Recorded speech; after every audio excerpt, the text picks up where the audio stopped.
Welcome to MM classes. हम class 12 की chemistry में ऑर्गेनिक पार्ट पर डिस्कस कर रहे थे। हमारा चैप्टर का नाम था halo alkane and hello arenes. ठीक है, तो आज हम इसके क्लासिफिकेशन और प्रिपरेशन मेथड के ऊपर डिस्कस करेंगे।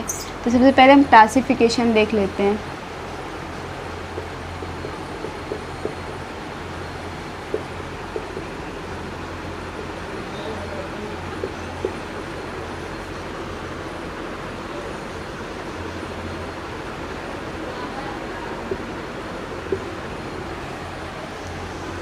तो हमारा क्लासिफिकेशन सबसे पहले हम इसमें देखते हैं मोनो हेलो एल्केन।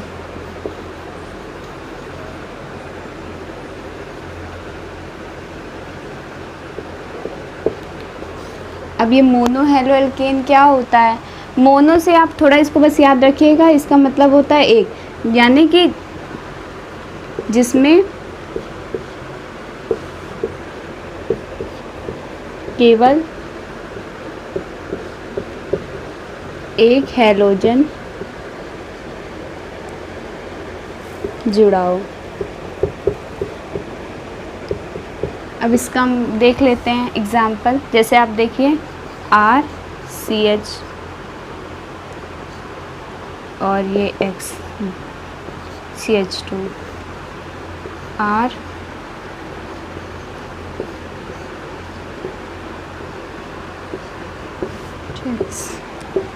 R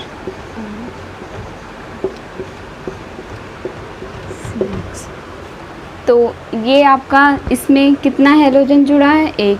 इसमें कितने हैलोजन जुड़े हैं? एक। इसमें कितने हैलोजन जुड़े हैं? एक। हैलोजन आई होप अब आप लोगों को पता होगा हैलोजन आपके होते हैं क्लोरीन, फ्लोरीन, ब्रोमीन और आयोडीन। ये हमने पहले वीडियो में देखा था। अब इसमें हम देखते हैं कि ये किस तरह का। ये आपका है 1 डिग्री कार्बन एटम, ये 2 डिग्री कार्बन एटम और 3 डिग्री कार्बन एटम। तो ये हमारा 1 डिग्री कार्बन एटम है, ये 2 डिग्री और ये 3 डिग्री। 1 डिग्री में हैलोजन आपका जिस कार्बन से जुड़ा है वह एक कार्बन से जुड़ा है। ठीक है, तो ये आपका हो गया 1 डिग्री। इसे 1 डिग्री इसे आप प्राइमरी या फिर आप इसे प्राथमिक भी बोल सकते हो। ये जो हैलोजन आपका जिस कार्बन से जुड़ा है वो कार्बन 2 कार्बन से जुड़ा है, तो ये आपका क्या हो गया सेकेंडरी या 2 डिग्री, या आप इसे द्वितीयक भी बोलते हो।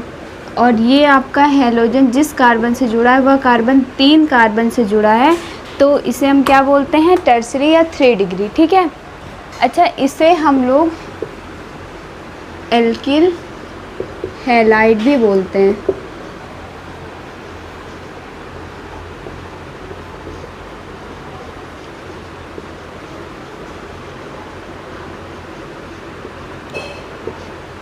हमने मोनो में क्या पढ़ा था कि जिसमें एक हैलोजन जुड़ा हो। अब यहाँ बात हो रही है डाई की, तो डाई में कितने हैलोजन आपके? 2।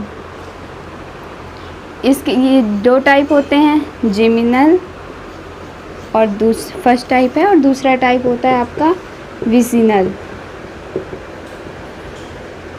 तो जिमिनल और विसिनल, आई होप आपने इन दोनों के नाम सुने होंगे, ये आप क्लास 10th में हैं। तो इसके एग्जाम्पल देखते हैं।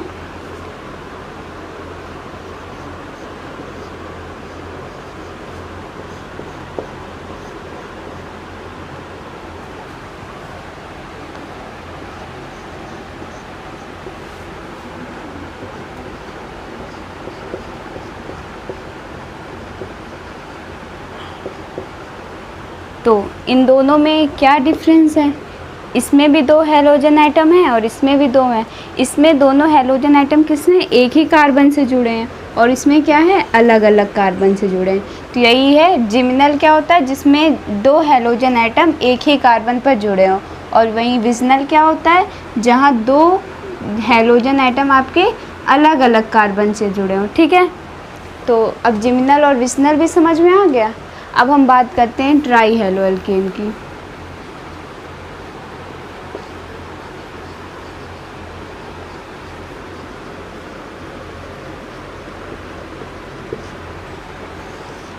ट्राई इसका फॉर्मूला होता है CHX3। ठीक है, यहाँ पे X आपको पता है X क्या है आपके हैलोजन है। तो एग्ज़ाम्पल इसके भी हम देख लेते हैं। CH, X आपको पता है क्या होते हैं, क्लोरीन, फ्लोरीन और ब्रोमीन और आयोडीन। तो हम X की जगह पे ले लेते हैं अगर I3, तो इसे आप लिखोगे आयोडोफॉर्म। इसे आप लिख CH और Cl3। इसका आप नाम लिखोगे ब्रोमोफॉर्म। इसका क्लोरोफॉर्म। ये क्लोरोफॉर्म आपके सिलेबस में है।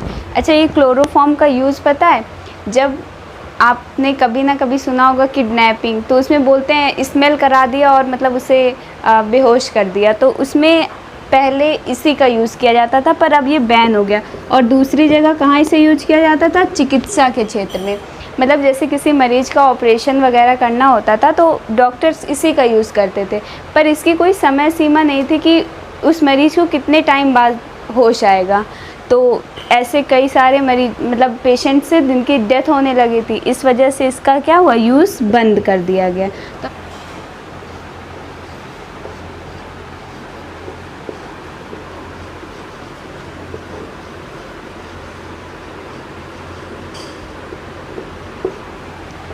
टेट्रा से आप समझ रहे हैं, 4 टेट्रा बताया था जब कार्बन की वैलेंसी बताई थी कि टेट्रा से आपको क्या मतलब होता है, 4। तो जैसे इसका एग्जांपल आप ले लो CH4, ऐसे इस रूप में इसे लिखते हैं, जैसे CCl4, ठीक है। इसका नाम आप क्या लिखोगे, कार्बन टेट्रा क्लोराइड। अब आगे हम देख लेते हैं एलाइलिक।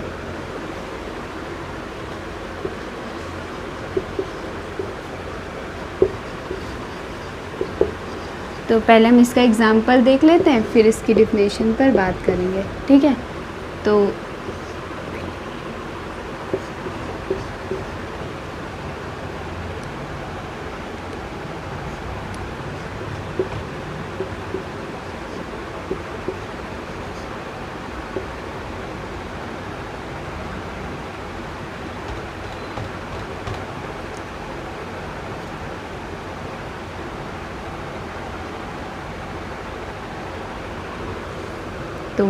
ये आपका एग्जाम्पल हुआ। इसमें क्या देख रहे हैं, हैलोजन हमारा डबल बॉन्ड वाले कार्बन के बगल वाले कार्बन से जुड़ा है। एलाइलिक हैलाइड में क्या होता है, जो हमारा हैलोजन होता है वो उस डबल बॉन्ड के बगल वाले कार्बन से जुड़ा होता है, ठीक है। इसे आप ऐसे देख सकते हो,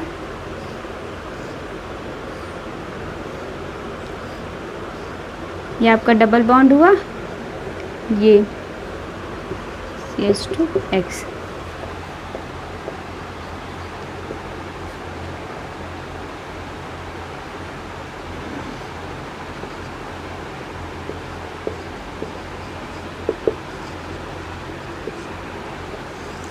इसमें क्या होता है, इसका भी एग्जांपल देख लेते हैं पहले। तो इसमें जो हैलोजन एटम होता है उस डबल बॉन्ड वाले कार्बन से जुड़ा होता है। और एग्जांपल ले लो,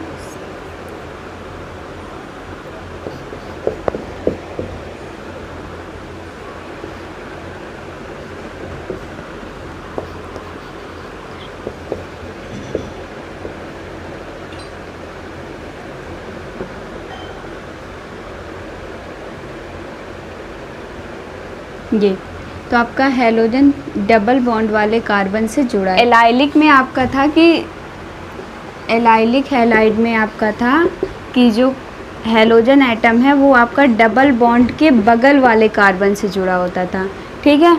और विनाइलिक में क्या है, जस्ट जिससे डबल बॉन्ड जुड़ा है उसी कार्बन से आपका हैलोजन एटम जुड़ा है। एलाइलिक के बारे में बात करते हैं।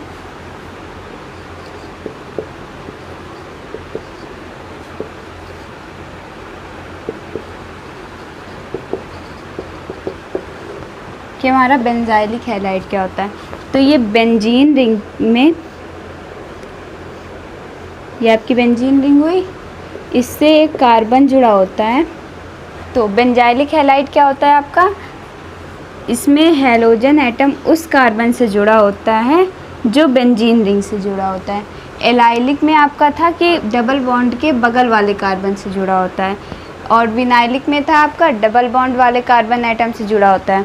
और जो आपका बेंजाइलिक होगा, इसमें क्या होता है कि जो बेंजीन रिंग से जुड़ा हुआ कार्बन होता है उससे ये हैलोजन जुड़ा होता है। क्लासिफिकेशन हमने क्या क्या देखा, मोनो हैलो एल्केन,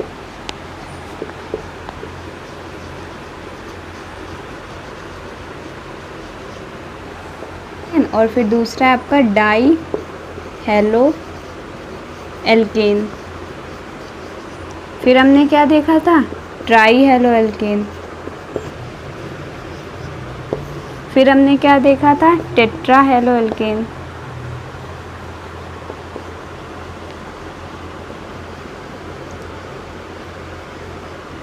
मोनो में कितना हैलोजन एटम था, 1, और डाई में 2, ट्राई में 3, टेट्रा में 4।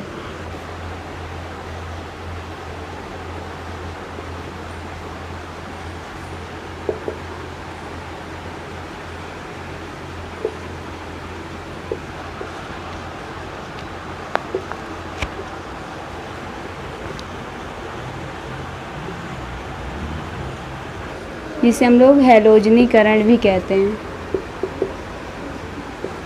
इसमें होता क्या है, हम एल्केन की जो रिएक्शन है वो किसी भी हैलोजन से करवाते हैं। मान लीजिए हमने क्लोरीन ले लिया, तो अब हम यहाँ से हमने एक हाइड्रोजन और यहाँ से एक क्लोरीन, वो क्या हो जाएगा, रिड्यूस हो गया। और ये रिएक्शन HNu यानी कि सनलाइट के प्रेजेंट में होती है, तो हमें यहाँ क्या HCl रिड्यूस हो गया। अब यहाँ से आपका एक हाइड्रोजन गया तो यहाँ कितना बचा, CH3, और यहाँ से एक क्लोरीन तो ये Cl, तो ये आपका CH3Cl यानी क्लोरोमेथेन। ये आपका होगा IUPAC नाम, और मिथाइल क्लोराइड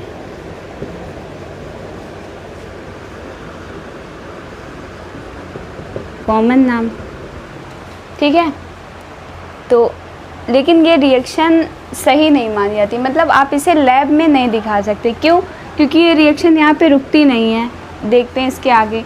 फिर यहाँ क्लोरीन से रिएक्शन हो जाती है HNu की उपस्थिति में, और फिर यहाँ से एक H और यहाँ से Cl निकल जाता है, तो फिर HCl निकला तो हमारा क्या बना, फिर हमारा CH2Cl2 बन गया।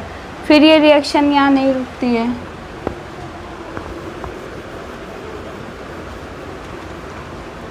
फिर यहाँ रिएक्शन क्लोरीन से होती है और फिर HCl आपका निकलता है और यहाँ CHCl3 बनता है।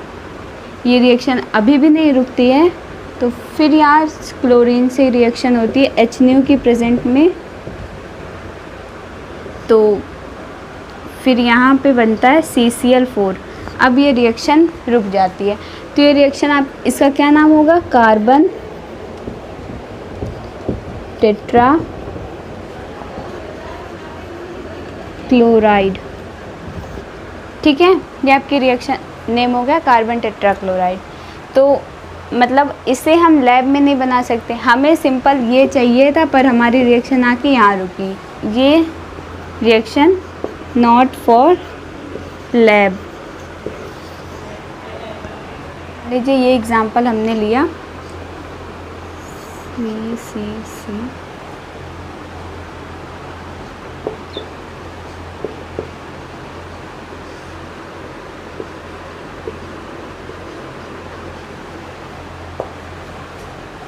ये, तो आपका कौन सा सब्सटेंस बनेगा ये बताइएगा। CH3 CHCl, यहाँ या CH3 या फिर CH3 CH2 CH2Cl। आपका ये आपका अभी हमने क्लासिफिकेशन देखा था, तो आप इससे पहचान सकते हो ये आपका क्या है, 2 डिग्री कार्बन एटम है, ये आपका 1 डिग्री है, ठीक है। तो अब कौन सा हमारा मेजर है, कौन सा हमारा माइनर है, कौन अधिक मात्रा में बनेगा, कौन कम मात्रा में बनेगा, ठीक है। सही तो हमारे दोनों हैं, हम दोनों बना सकते हैं, लेकिन ये जो रिएक्शन होती है इसका जो मैकेनिज़्म होता है वो होता है फ्री रेडिकल। उसमें जो स्टेबिलिटी होती है वो 3 डिग्री कार्बन एटम, फिर 2 डिग्री कार्बन एटम, फिर 1 डिग्री कार्बन एटम, इस तरह से होती है। तो ये जो 2 डिग्री है ये ज़्यादा स्टेबल होगा 1 डिग्री की अपेक्षा, ठीक है। तो ये आपका हो गया मेजर और ये हो गया आपका माइनर। ये स्टडी के अनुसार बताया गया कि ये आपका पाया जाता है 55% और ये आपका 45%। और देखते हैं हम रिएक्शन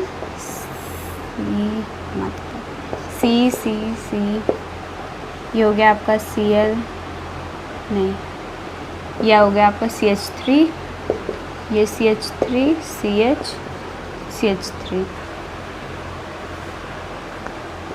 इसकी एक रिएक्शन हम क्लोरीन के साथ कराते हैं। तो इसमें ये क्या है 1 डिग्री, ये 1 डिग्री, ये 1 डिग्री और ये आपका है 3 डिग्री।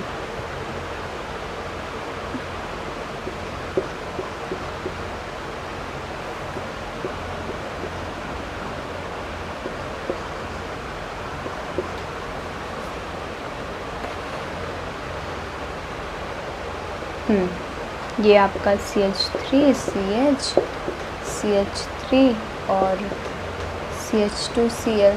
अभी तक हमने ये रिएक्शन किस में कराई, क्लोरीन पे कराई।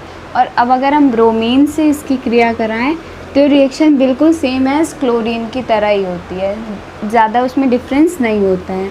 मान लीजिए आपने कोई एल्केन लिया, उसकी रिएक्शन आपने ब्रोमीन से करा दी HNu की प्रेजेंट में, तो यहाँ से H, यहाँ से Br, HBr निकल गया और आपके पास क्या बचा CH3Br। तो जो इसकी रिएक्शंस होती हैं वो सेम एज़ क्लोरीन की तरह ही होती हैं। और अब हम बात करते हैं आयोडीन की। ये थोड़ा सा डिफरेंट होता है। जैसे आप एल्केन लिया आपने और इसकी रिएक्शन आपने कराई तो ये आपका बना CH3I और प्लस HI।